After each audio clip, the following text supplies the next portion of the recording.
Saudara-saudaraku, kita kembali bersua walaupun tidak bertemu. Selamat hari Minggu, saudara-saudara. Mari kita berdoa. Damai sejahtera Allah yang melampaui segala akal, memelihara pikiran dan hati saudara-saudara di dalam Yesus Kristus Tuhan kita. Amin. Firman Tuhan bagi kita pada hari ini yang tertulis di dalam Kolose 3 ayat 18 sampai 21. Saya akan membacakannya. Hai istri-istri, tunduklah kepada suamimu sebagaimana seharusnya di dalam Tuhan.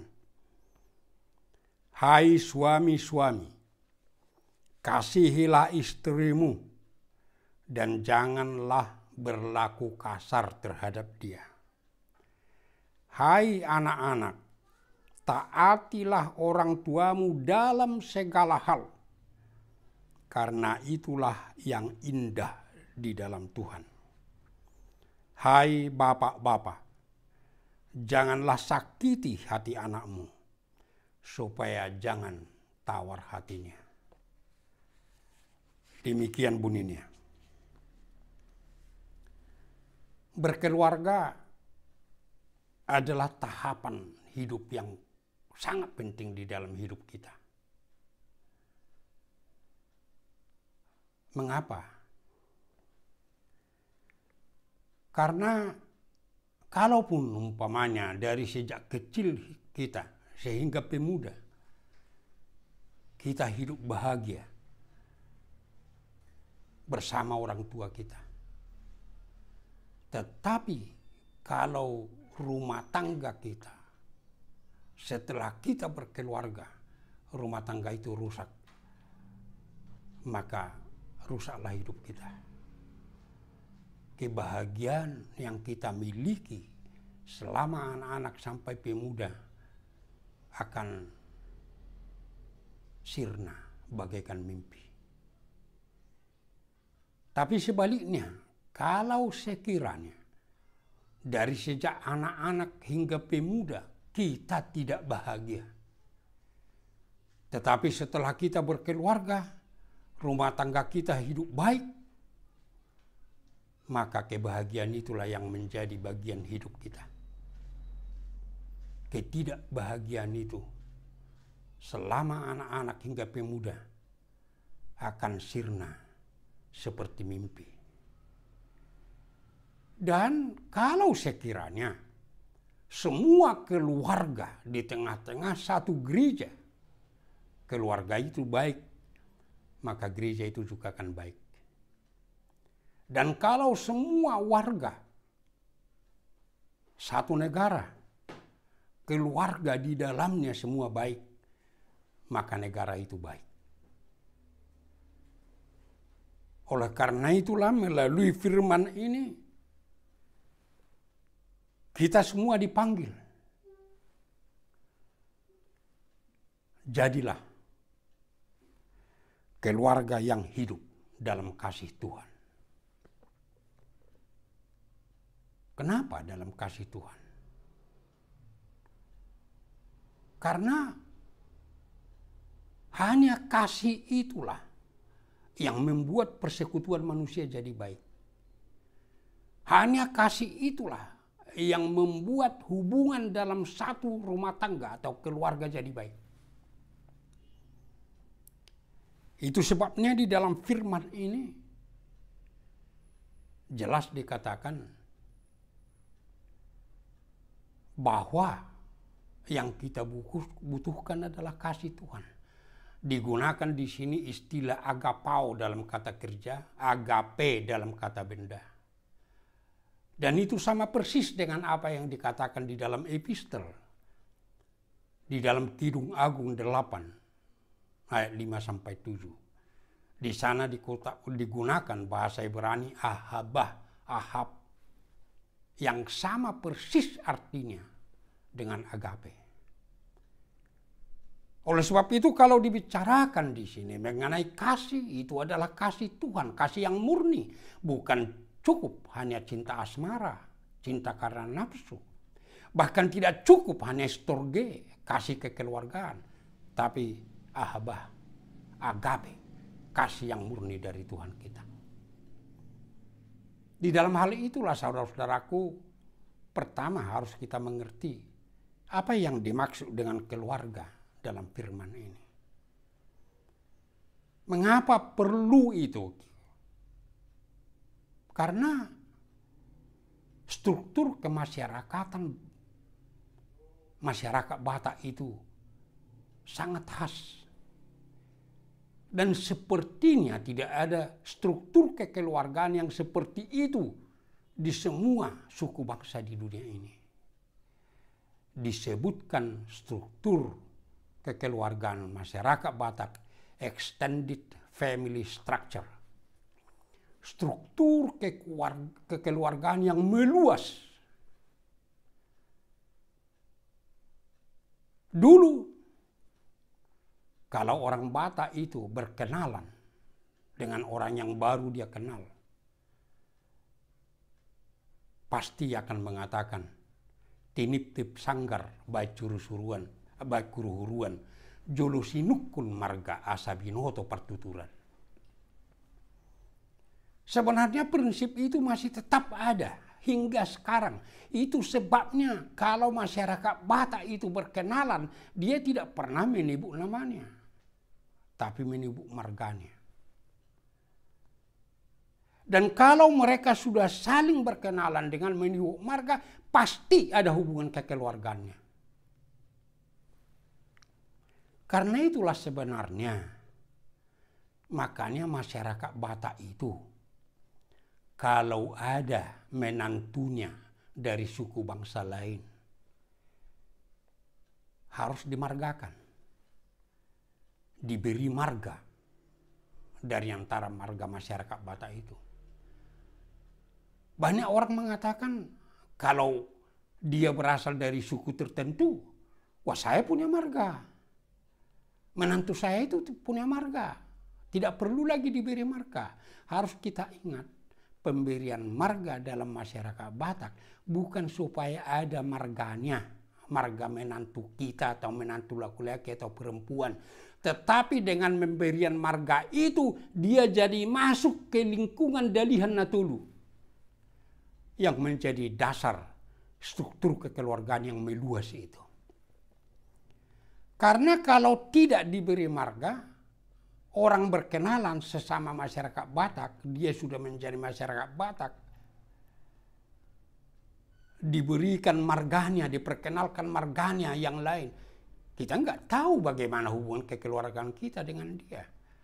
Itu sebabnya harus diberi marga supaya masuk ke Dalihan Natolu Tungkunan 3, supaya kita tahu bagaimana hubungan kekeluargaan kita dengan dia. Itu sebabnya kekeluargaan yang disebut keluarga dalam masyarakat Batak itu adalah semua masyarakat Batak. Semua masyarakat Batak itu jadi satu keluarga. Di dalam kehidupan struktur kekeluargaan yang meluas itu yang berdasarkan Tungkunan 3 Dalihan Natulu. Itu sebabnya diciptakan istilah mengenai keluarga inti itu. Dikatakan nuclear family, keluarga batih, keluarga inti. Yaitu suami, istri, dan anak-anak. Kalau di masyarakat lain, kalau dikatakan family, itu pasti suami, istri, dan anak-anak. Di luar itu mereka sebut relatives. Dalam bahasa Indonesia sanak saudara. Dalam masyarakat Batak sebenarnya tidak ada relatives, tidak ada sanak saudara, semua keluarga. Oleh sebab itu ada yang disebut nuclear family, keluarga bati, keluarga inti, yaitu suami, istri, dan anak-anak. Dan itulah yang disapa melalui firman ini.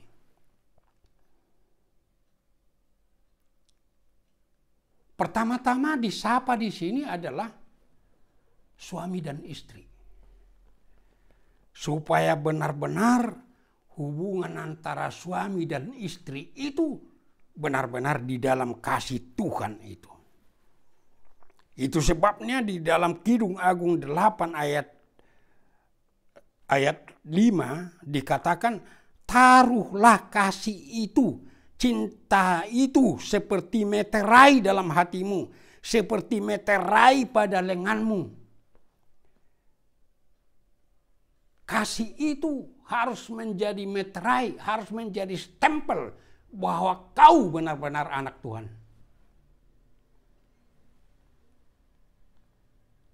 Bahkan harus menjadi meterai dalam seluruh kehidupan kita. Dalam kehidupan yang seperti itulah tegas dikatakan dalam firman ini dan jelas. Hai istri, tunduklah kepada suamimu. Itu persis sama dengan apa yang dikatakan dalam Efesus 5 ayat 22. Hai istri, tunduklah kepada suamimu. Banyak orang, terutama saudara-saudara kita, pejuang-pejuang kesetaraan gender, tidak suka mendengar firman ini. Bahkan ada pendeta yang ingin dan benar-benar mengganti firman ini yang tertulis dalam liturgi pemberkatan nikah itu. Dia tidak mau menggunakan itu. Karena dia pikir, masa harus tunduk istri kepada suami? Berarti tidak setara. Bahkan sampai ada yang merasa seolah-olah dia lebih tinggi dari Alkitab itu. Lebih tinggi dari firman Tuhan. Oleh sebab itu harus kita catat, saudara-saudara. Pertama, bahwa istilah tunduk itu bukan untuk menunjukkan bahwa istri lebih rendah dari suami. Bukan. Bahwa suami lebih tinggi dari istri. Karena hubungan yang seperti itu dinyatakan firman Tuhan, hubungan suami istri yang benar itu bukan di dalam Kolose ini, tapi dikatakan Tuhan dalam 1 Korintus 7 ayat 3-5. Dikatakan seperti ini. Hendaklah suami memenuhi kewajibannya terhadap istrinya. Demikian juga istri terhadap suaminya. Istri tidak berkuasa atas tubuhnya sendiri, tetapi suaminya. Demikian juga suami tidak berkuasa atas tubuhnya sendiri, tetapi istrinya. Janganlah kamu saling menjauhi kecuali dengan persetujuan bersama untuk sementara waktu, supaya kamu mendapat kesempatan untuk berdoa. Jelas kedudukannya sama. Mereka sama-sama memiliki. Dan di dalam hidup suami istri itu, suami sudah harus melepaskan haknya atas tubuhnya dan menyerahkan kepada istrinya. Demikian juga istri melepaskan haknya atas tubuhnya, menyerahkan kepada suaminya. Sehingga seluruh kehidupannya itu adalah untuk suami, adalah untuk istri. Sama. Tetapi kita tetap ingat di dalam 1 Korintus 7 itu, jangan karena kita terbuai dalam hidup yang saling memiliki antara suami istri, jadi lupa bahwa kau adalah milik Tuhan. Pemilik yang utama dalam diri kita adalah Tuhan. Oleh sebab itu silakan nikmati kehidupan saling memiliki, tapi jangan terbuai. Ingat tetap Tuhan adalah pemilikmu. Makanya dikatakan dalam firman itu, harus ingat berdoa, harus ingat beribadah kepada Tuhan. Yang kedua, saudara-saudaraku, perlu kita sadari selama kita masih hidup di dunia ini harus ada tatanan sosial. Di dalam keluarga harus ada pemimpin, harus ada kepala keluarga. Sama saja itu dengan gereja. Semua pendeta di dalam gereja kita adalah hamba Allah. Dan kedudukannya sama. Sebabnya di aturan-peraturan ditekankan bahwa pendeta itu semua satu dalam kehidupan Praha Maranggion, kakak beradik. Namun walaupun sama, harus ada kita pilih Eporus. Karena harus ada kepala supaya rapi tersusun. Dan semua harus tunduk kepada dia, kepada Eporusnya, bukan kepada anak-anaknya, bukan kepada siapa-siapa, kepada Eporusnya. Harus tunduk supaya rapi tersusun. Demikian juga dalam hidup keluarga, supaya rapi tersusun harus ada kepala keluarga itu. Kepala keluarga itu menurut firman Tuhan dia adalah suami. Itu sebabnya dikatakan di dalam firman ini bahwa istri harus tunduk kepada suami dalam kasih, dalam Tuhan. Sehingga bisa kita hidupi, semua istri bisa menghidupi sebagaimana yang dikatakan di dalam Amsal 31 ayat 11, 12, dan 23. Dikatakan begini. Hati suaminya percaya kepadanya. Suaminya tidak akan kekurangan keuntungan. Ia berbuat baik kepada suaminya dan tidak berbuat jahat sepanjang umurnya.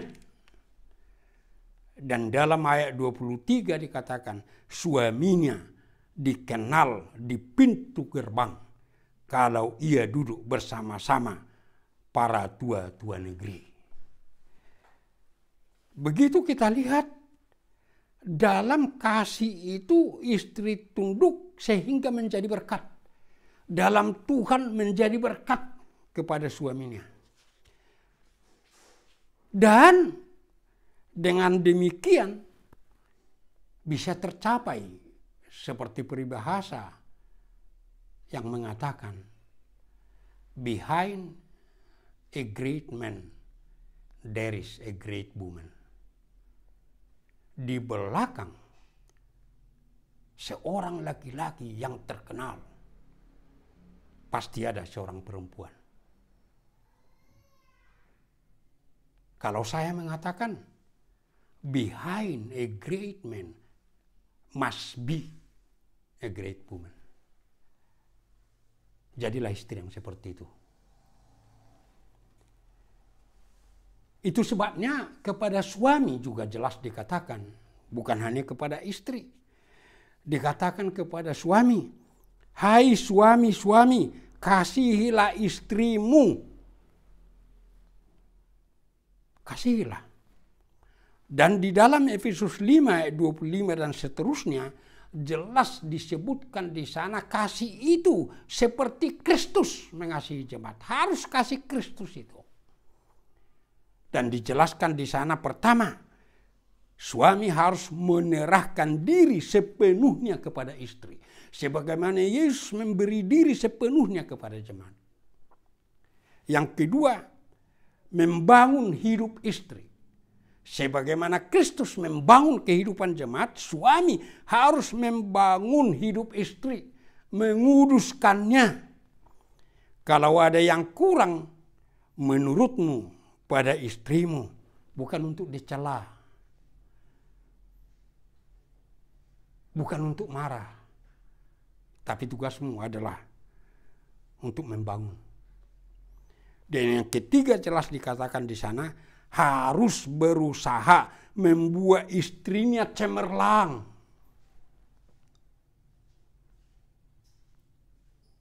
Dan itu enggak benar kalau ada umpamanya orang mengatakan, orang tua perempuan, wah dulu waktu sama kami anak saya, kok begitu baik? Setelah menikah dengan menantu kami jadi begini. Wah, itu nggak bisa. Itu tanggung jawabmu. Itu sebabnya di dalam firman ini dikatakan mengasihi istri seperti tubuhmu sendiri. Dan dikatakan dalam bentuk jangan berlaku kasar kepada istrimu. Jangan berlaku kasar. Dan di dalam 1 Tesalonika 4 ayat 4 sampai 5 dikatakan begini. Supaya kamu masing-masing mengambil seorang perempuan menjadi istrimu sendiri dan hidup dalam pengudusan dan penghormatan, bukan di dalam keinginan hawa nafsu seperti yang dibuat oleh orang-orang yang tidak mengenal Allah. Jangan jadi sama dengan orang yang tidak mengenal Allah. Itu sebabnya dikatakan tadi, bikin kasih itu menjadi meterai di hatimu dan di lenganmu. Jangan jadi sama. Oleh sebab itu, saya minta saudara-saudara, setelah selesai khotbah ini, atau stop dulu YouTube itu sementara, supaya yang suami dan istri berdiri. Dan kemudian berpelukan dan berciuman, tapi dalam ciuman yang kudus, seperti yang dikatakan 2 Korintus 13 ayat 12. Kemudian saling memaafkan. Saya pikir physical distancing gak harus berlaku kepada suami istri yang sama-sama sehat. Oleh sebab itu berdiri, pelukan, ciuman yang kudus, dan kemudian saling memaafkan.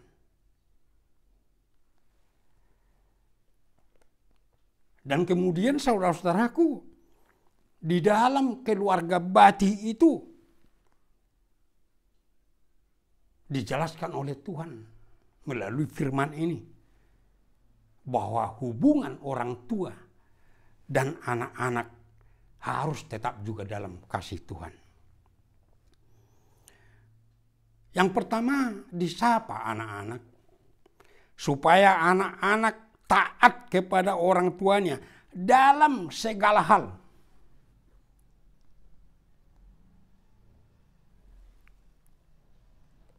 Tentu kita harus sadari bahwa ini bersumber dari hukum kelima dalam ke-10 hukum Taurat. Hormati orang tuamu.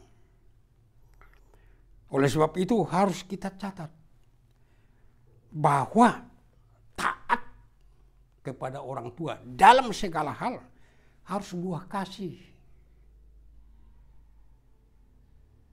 Karena kalau kita baca ke-10 hukum Taurat itu intinya kasih. Kasih kepada Allah, kasih kepada sesama manusia. Ketaatan dalam kasih. Kalau memang menghormati orang tua itu yang menjadi sumbernya, yang kedua harus kita catat. Ke-10 hukum Taurat itu selalu dibagi atas 2 bagian. 1 sampai 4 kasih kepada Allah. 5 sampai 10 kasih kepada sesama manusia. Tapi sebenarnya nggak bisa berhenti sampai di sana. Kasih kepada sesama manusia itu sebenarnya terbagi 2. Yang pertama, hukum kelima kasih kepada orang tua. Baru 6 sampai 10 kasih kepada sesama. Dan ingat, kasih kepada orang tua itu hukum yang pertama mengenai kasih kepada sesama manusia. Oleh sebab itu Tuhan mau mengatakan, jangan bicara dulu bagaimana kepada sesama manusia kalau tidak baik hubungan dengan orang tua. Orang tua, hubungan dengan orang tua dulu. Dikatakan taat dalam kasih. Bukan berarti Tuhan menginginkan supaya anak itu seperti robot. Apapun yang dilakukan orang tua ini seperti robot aja, nggak berpikir. Tetapi Kalau ada umpamanya yang tidak sesuai dengan pikiranmu, yang tidak sesuai dengan hatimu, baik ungkapkan dengan yang lembut, tetap dalam ketaatan kepada Tuhan kita. Dan yang ketiga mengenai hukum kelima itu digunakan di sini kata untuk menghormati, yaitu dari kata kabod dalam bahasa Ibrani. Itu juga digunakan untuk Tuhan dalam arti memuji Tuhan. Kabedi, pujilah Tuhan. Itu yang digunakan untuk menghormati orang tua. Apa maksudnya? Kita harus ingat kabod itu sebenarnya berarti berat dalam kata benda. Bobot.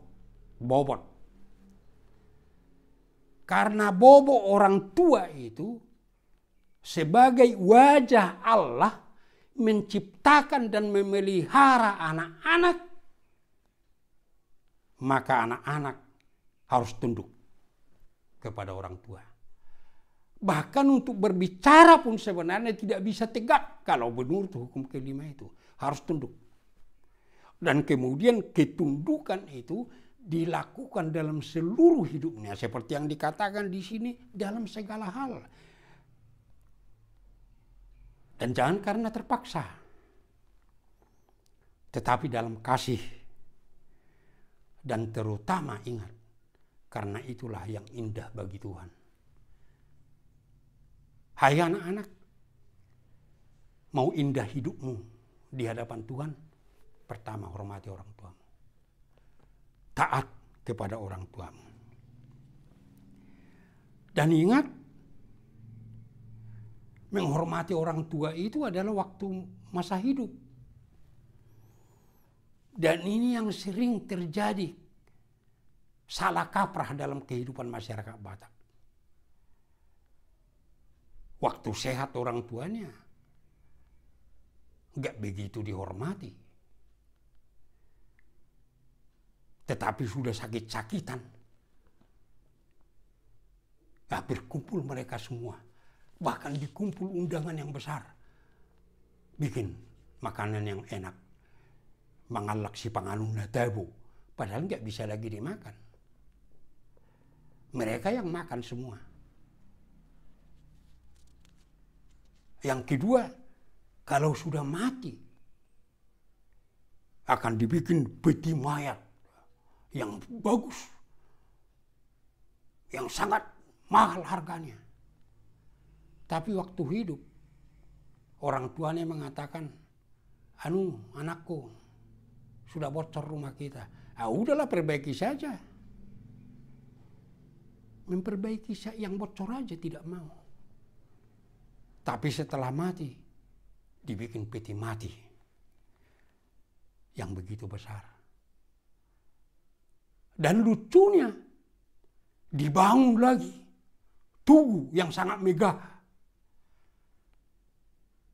Padahal waktu hidup nggak dihormati.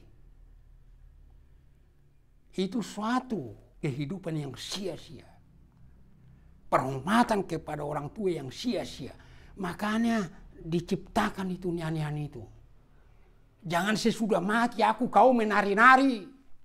Seolah-olah menghormati aku waktu hidup aku. Terutama masyarakat Batak. Ingat itu. Dan hukum ini tidak hanya berlaku kepada anak-anak dan pemuda, bukan. Itu berlaku kepada yang sudah orang tua, bahkan mungkin sudah nenek, yang orang tuanya masih hidup.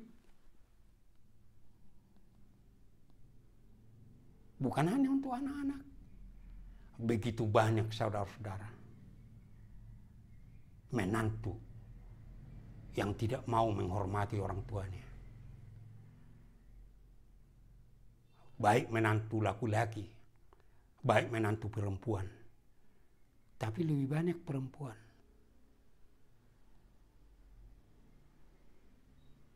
Oleh sebab itu jangan ingat untuk memperingatkan anakmu kamu hebat.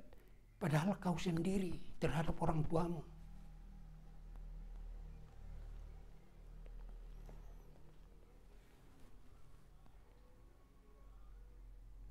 setelah anak-anak disapa dalam keluarga Bati itu, kemudian disapa bapak-bapak. Hai bapak-bapak. Ada yang menarik saudara-saudara, mungkin tidak kita perhatikan. Di dalam ayat 20 dikatakan, anak-anak taati orang tuamu. Tetapi di dalam ayat 21, hai bapak-bapak. Kenapa di ayat 21 enggak ikut ibu-ibu disapa? Kenapa kepada anak perintah itu tegas? Taati orang tuamu.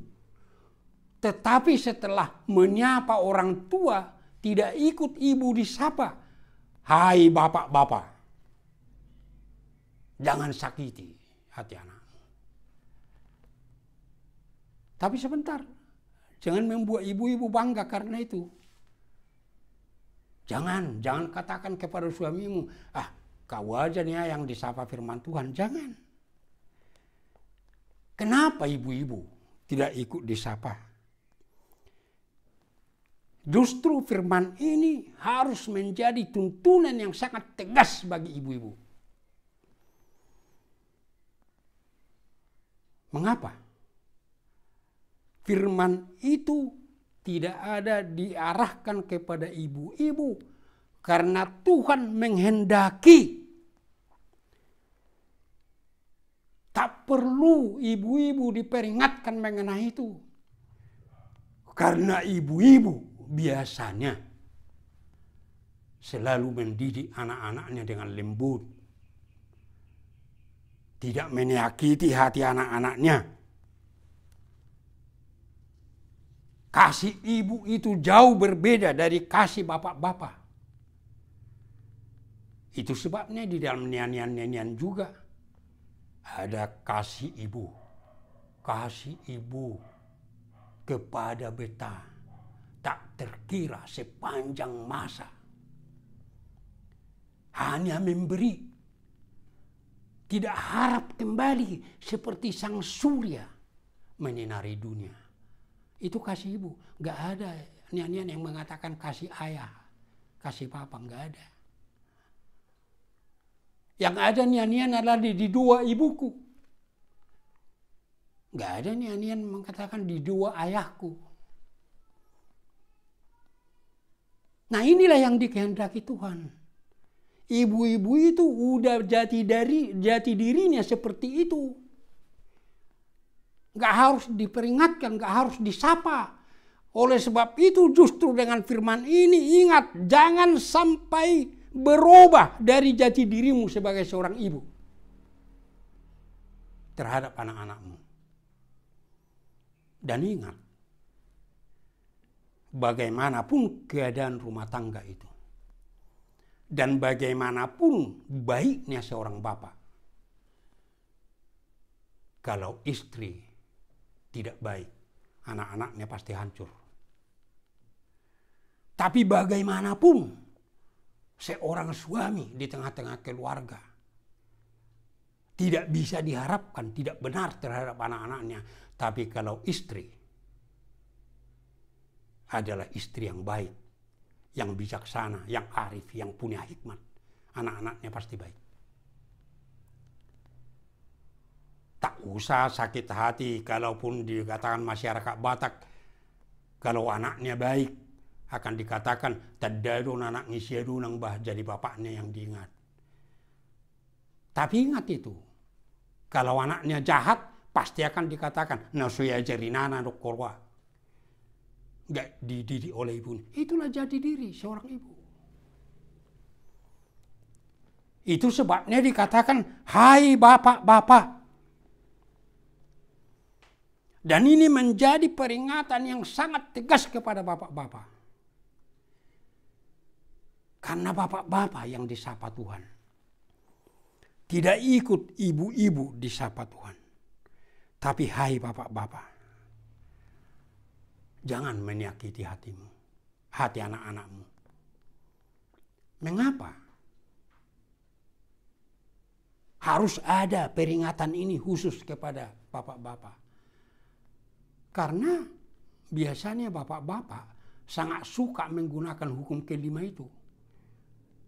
Kalau sudah marah dia kepada anaknya, ingat hukum kelima, ingat.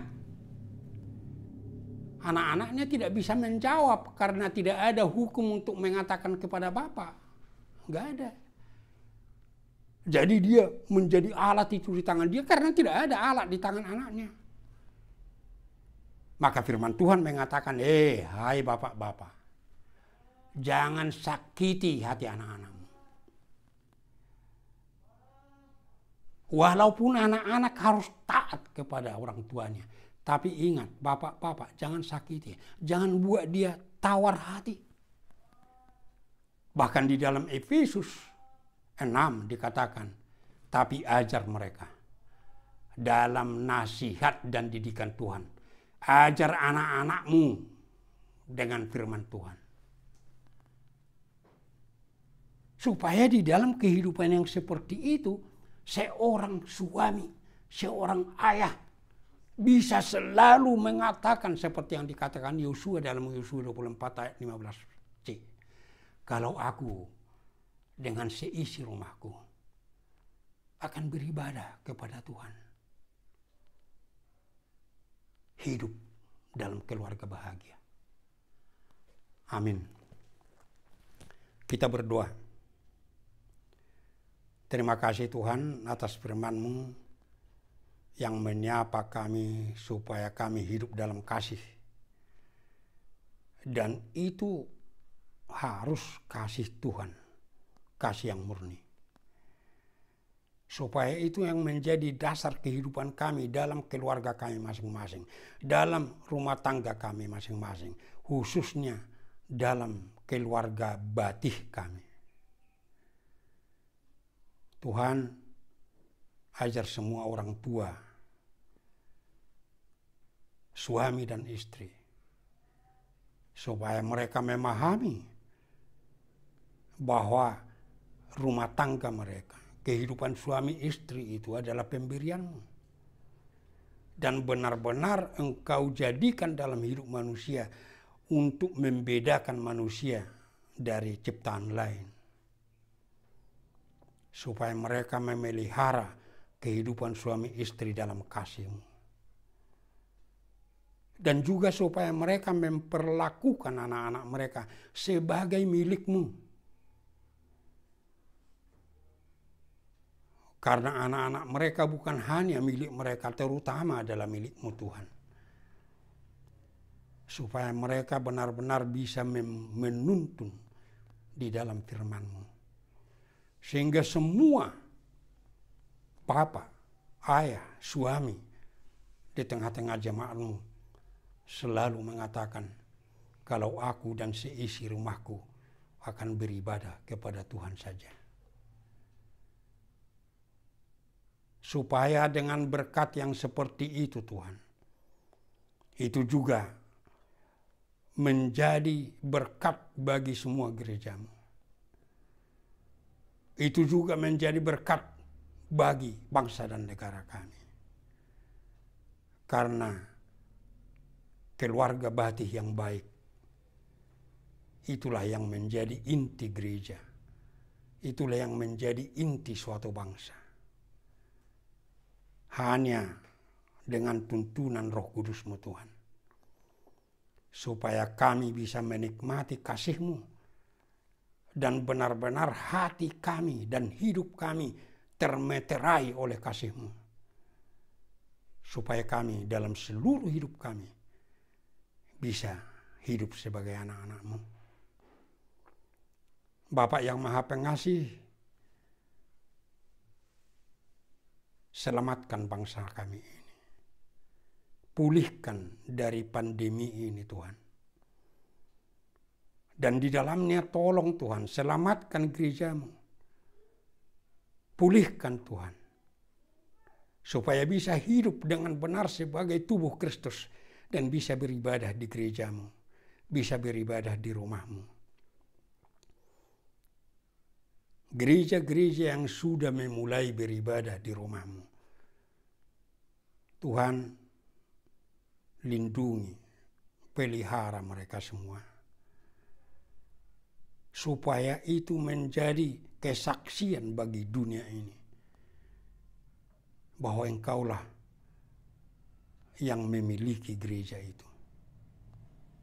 Demikian juga gereja kami HKIP Pondok Bambu ini yang berencana akan beribadah dalam ibadah terbatas pada mulai tanggal 5 Juli.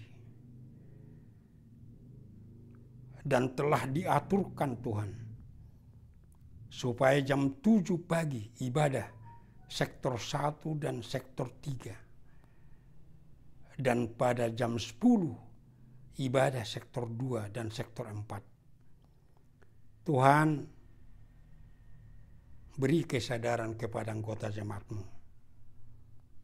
Itu semua untuk menjaga supaya mereka tetap bisa beribadah dan tidak ada akibat yang negatif karena itu.